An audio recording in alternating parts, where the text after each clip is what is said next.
Bonsoir à tous et bienvenue à cette première série de vidéos sur l'épée longue de Fiore degli Peri. Pandémie oblige, on a dû interrompre nos cours et par conséquent on va essayer de vous faire quelque chose en ligne pour pallier un peu à ce moment. N'est-ce pas, Baba?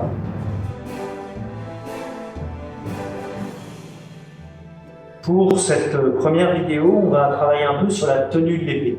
Alors Fiore montre 6 différentes manières de tenir l'épée selon différents buts. Nous, on va s'intéresser principalement à la tenue classique à 2 mains, toutes les 2 sur la poignée. Donc pour saisir l'épée, ce qu'on va faire, c'est qu'on va venir mettre une première main sous la croix, donc composée des pions et de la lame qui est présente ici, et je viens serrer l'épée comme si je serrais la main de quelqu'un.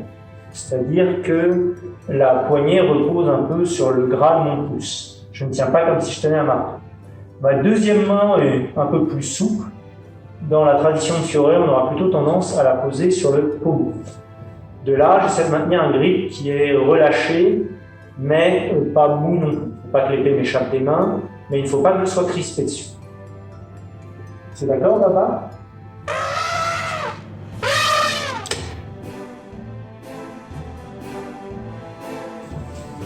Je vais vous proposer un premier exercice pour vous entraîner à tenir l'épée.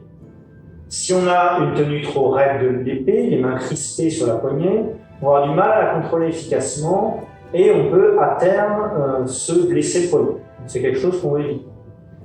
Pour commencer ce premier exercice, je vais saisir mon épée de la manière que j'ai décrite précédemment. Donc ma main gauche sur le pommeau, ma main droite sous les quillons, vient tenir la poignée comme si je serrais la main de quelqu'un. Depuis cette position, donc je vais commencer peut-être un peu pieds joints et j'étends ma jambe dominante. Alors on va dire la droite si je suis droitier, la gauche si je suis gaucher. Puis, de là, je vais venir poser mon épée au sol. Alors si je suis crispé sur ma tenue, je vais avoir du mal à baisser l'épée passer un certain point. C'est donc à ce moment-là que je dois légèrement relâcher ma tenue de manière à ce que la pointe puisse venir descendre sous l'effet de la gravité. Depuis cette position, je vais ensuite venir remonter l'épée, la pointe vers le ciel, à peu près à hauteur des pieds. Lors de la montée, j'essaie de maintenir une ligne droite autant que possible, une montée verticale, et j'évite de raidir mon bras. C'est-à-dire à aucun moment mon bras n'atteint l'extension maximale, j'ai toujours un léger pli au niveau du coude. De là, je fais le même mouvement une petite vingtaine de fois pour me familiariser avec. Pour la seconde partie de cet exercice, on va maintenant monter l'épée vers le haut. Alors une position de départ sur une position appelée posture longue, où j'ai l'épée étendue devant moi, avec le bras droit allongé mais pas verrouillé. Je n'ai pas l'épée, le poignet, ni le poignet cassé, ni le coude bloqué.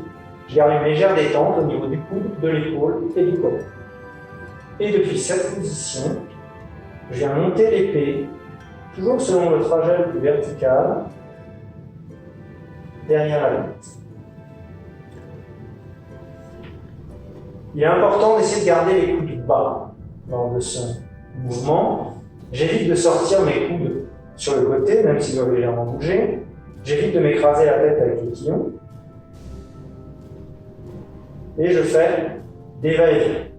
Encore une fois, une petite vingtaine, pas la faire, pour se détendre les épaules.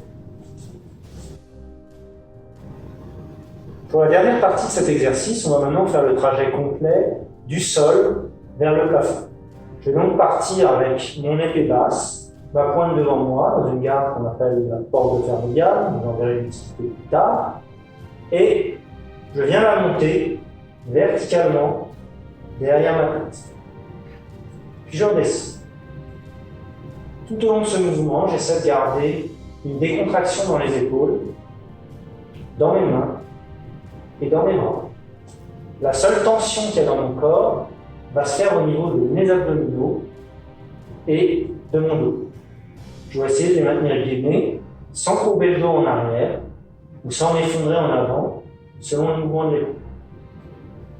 Vous pouvez faire cet exercice avec n'importe quel outil qui dispose d'un manche assez long pour que vous puissiez y placer vos 2 mains. À la limite, même un bâton d'une trentaine de centimètres que vous pouvez mettre vos deux mains suffit.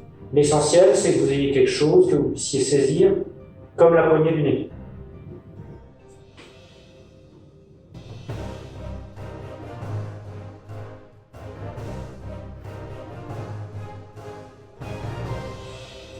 Maintenant, je vais vous proposer un nouvel exercice pour travailler votre position de garde et votre geste d'attaque.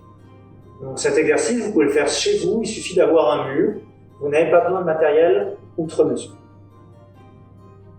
Pour commencer cet exercice, je vais me mettre face au mur dans une position détendue, donc torse un peu droit, les pieds au même niveau, à peu près au niveau des épaules, et je vais avancer mon pied gauche si je suis droitier, pied droit si je suis gaucher, et tendre mon bras gauche de manière à toucher le mur.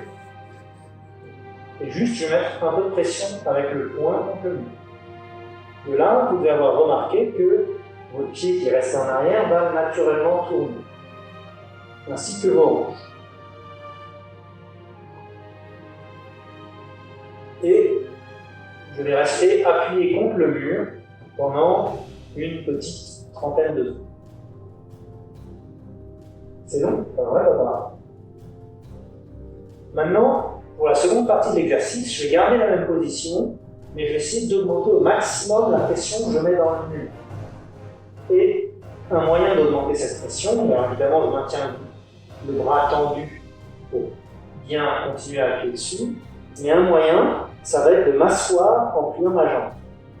Là, je vais vraiment plier ma jambe avant et ma jambe arrière, je garde le dos droit et j'appuie, bras tendu contre le mur. J'évite de m'effondrer. Ceci n'est pas un moyen efficace de mettre de la pression. Ceci est un moyen plus martialement efficace d'exercer de la pression. Et on tient cette position encore une trentaine de secondes. Pour la troisième partie de cet exercice, je vais reprendre ma position de la seconde partie, poing gauche contre le mur, jambes pliées, et je vais venir maintenant poser mon poing droit contre le mur, retirer mon poing gauche et m'asseoir encore plus dans ma garde, de manière vraiment à propulser ma hanche droite devant ma hanche gauche. Je sens que je dois être capable d'exercer une pression qui est très forte contre le mur. Donc, ce genre de geste, ce genre de position sera très utile à l'épée longue, pour un peu de souplesse dans les hanches pour pouvoir les atteindre, mais tout le monde en est capable avec un peu d'entraînement.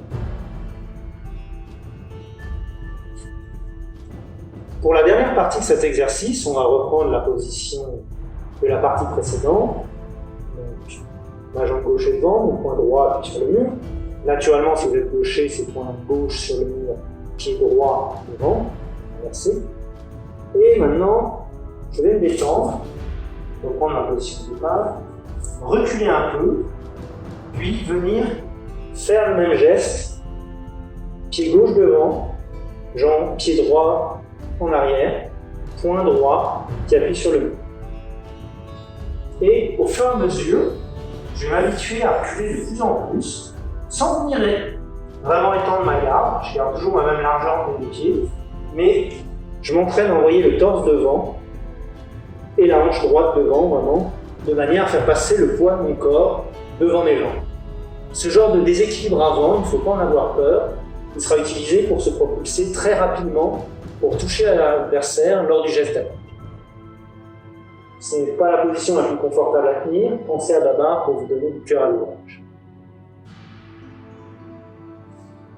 Maintenant que j'ai mon épée bien en main, il est temps d'escrimer. Et pour escrimer, la première action qui conditionne tout le combat, c'est l'attaque. Si je n'attaque pas et que mon adversaire n'attaque pas non plus, il n'y a pas de combat. On se demande un peu pourquoi il veut plus. Par conséquent, la première chose qu'on va travailler, maintenant qu'on a l'épée en main, c'est le geste d'attaque, le geste offensif.